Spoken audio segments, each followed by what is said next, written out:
বিদ্যুৎ খাতে যে প্রিপেইড মিটার এই হয়রানিমূলক এবং গ্রাহক শোষণের প্রিপেইড মিটার বাতিলের দাবিতে আমরা রংপুর মহানগর নাগরিক কমিটির তরফ থেকে দীর্ঘদিন থেকে আন্দোলন করছি এবং শুধু রংপুরেই নয় সারা দেশের বিদ্যুৎ গ্রাহকরা এই বিতর্কিত প্রিপেইড মিটারের বিরুদ্ধে আন্দোলনে নেমেছে। আমরা দীর্ঘ আন্দোলনের পরেও আমরা বিদ্যুৎ বিভাগের তরফ থেকে কিংবা সরকারের তরফ থেকে এই বিষয়ে সুস্পষ্ট কোনো নির্দেশনা পাইনি, কিন্তু আমরা দেখছি যে এখানে নেস্কো কর্তৃপক্ষ এই যে বিতর্কিত প্রিপেইড মিটার সেই প্রিপেইড মিটার স্থাপনের কাজ তারা খুব জোরে সোরে করছে। আমরা এতে শঙ্কিত, আমরা উদ্বিগ্ন।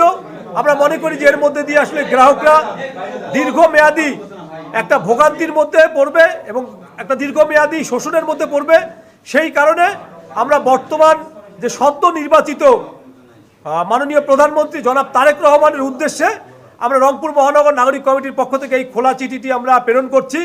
এই খোলা চিঠি প্রেরণের মধ্যে দিয়ে আমরা রংপুর মহানগর নাগরিক কমিটি তথা গোটা দেশের মানুষ আমরা আশাবাদ ব্যক্ত করতে চাই যে মাননীয় প্রধানমন্ত্রী নিশ্চয়ই এই বিষয়ে একটি ইতিবাচক পদক্ষেপ গ্রহণ করবেন।